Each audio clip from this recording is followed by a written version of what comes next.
precisa ter muito cuidado quando você vai estabelecer um relacionamento com o outro, colocando a sua intimidade, a intimidade do seu coração, colocando seus sentimentos.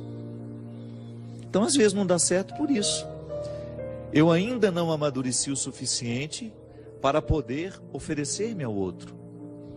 Agora, veja bem, esse sofrimento que você passa ao outro, hoje, já que aconteceu da mesma forma nos outros relacionamentos, significa que pode ser que o erro esteja justamente na maneira como você administra esses relacionamentos. Nós não podemos ficar repetindo conscientemente os mesmos erros. Tenha coragem de colocar para você, de identificar como é que você erra ao estabelecer o relacionamento com o outro. Onde é que você peca, poderíamos dizer, né? Não no sentido de pecado que precisa ser confessado ao padre, não. Mas aquele pecado que você peca contra você mesmo. Você abre mão demais do seu mundo para ter o outro na sua vida? Que às vezes é assim. O namoro começa e você imediatamente abre mão do seu mundo porque você quer agradar o outro. Você abre mão das realidades que você tem, daquelas que já faziam parte de você. Às vezes existem relacionamentos em que os cônjuges exigem até que o outro deixe os seus amigos de lado. Não é possível isso. Não há possibilidade de você estabelecer um relacionamento em que você tenha que abrir mão da sua vida para que aquilo dê certo.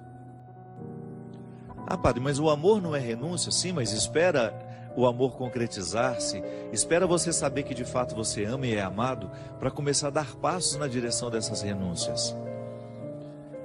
Precisa namorar sem muitas pretensões no primeiro momento. Precisa namorar com mais leveza. Não abra totalmente o seu coração para alguém que acabou de chegar. Você não sabe se isso vai valer a pena. Não quebre a sua intimidade só para ter a garantia de que o outro vai ficar. Não. O amor, ele dá é muito mais fácil você encontrar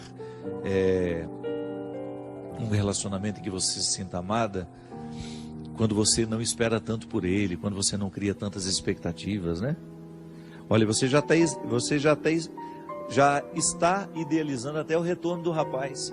Você já está esperando que ele chegue com uma mala de desculpas, né?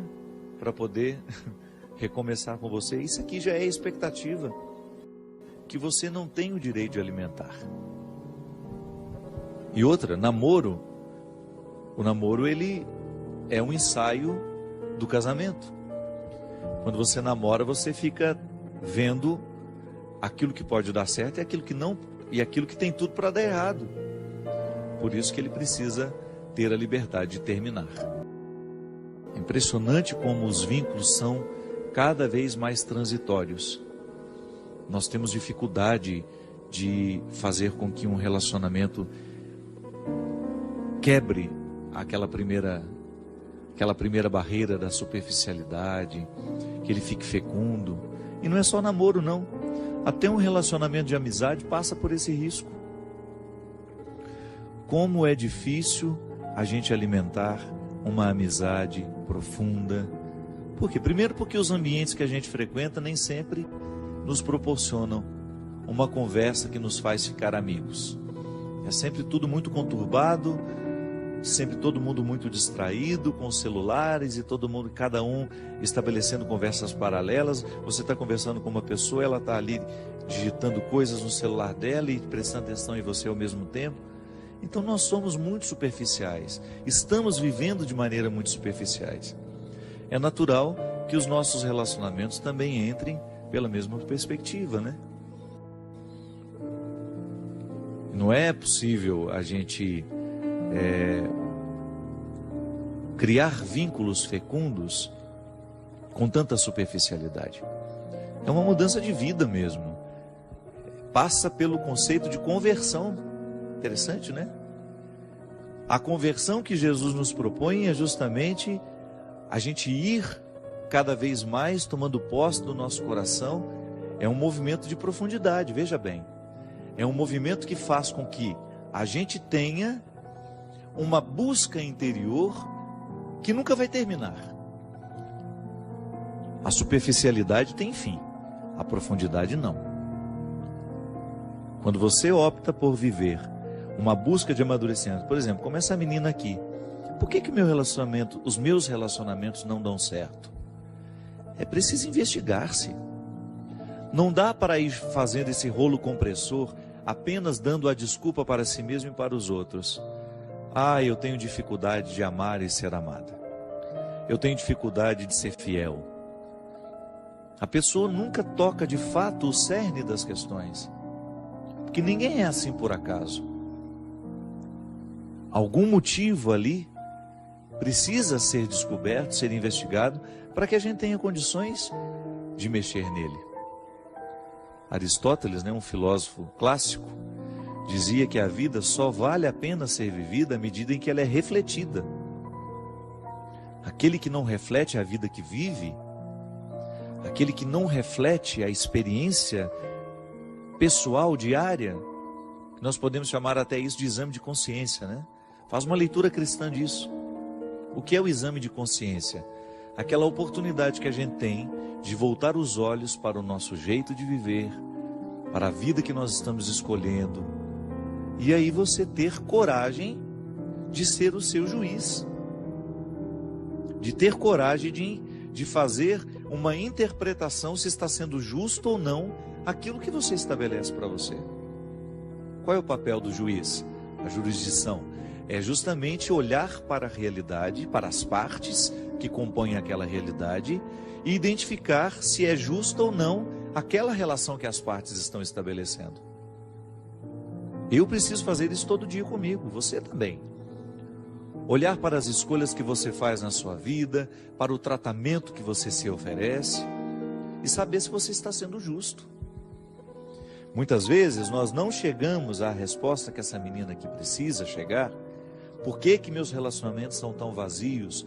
Por que mesmo ela sendo uma pessoa boa, uma pessoa religiosa, por que apesar de todos esses valores que ela tem, que ela enumera aqui no início, tem uma boa família, pratica uma religião de maneira saudável, é estudiosa, por que com ela alguma coisa está dando errado? Talvez falte estabelecer esse juízo, investigar-se com mais propriedade. E quando o assunto é relacionamento, gente, a primeira coisa que nós precisamos colocar no tribunal é o tanto que a gente se ama. Como é que você sabe que é um relacionamento doentio? Quando não existe alegria na entrega.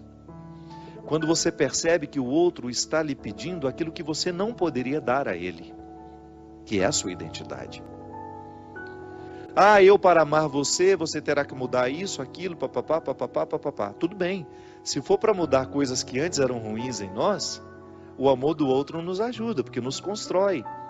Vai nos mostrar aquilo que a gente tem de exagerado, aquilo que pode ser lapidado. Mas quando o amor do outro é condição, a condição para que o amor exista é que a gente abra mão de ser quem a gente é, então alguma coisa está errada. Então o outro não está me amando, o outro está me sequestrando. Você poderia estar perguntando, mas padre, como é que uma pessoa pode abrir mão de ser quem ela é? Acontece demais, minha gente, acontece toda hora. Como padre, eu tenho esse acesso ao sacrário da consciência das pessoas. Então eu encontro muita gente roubada de si mesmo. Gente que precisou abrir mão de ser quem é para ter o outro ao lado.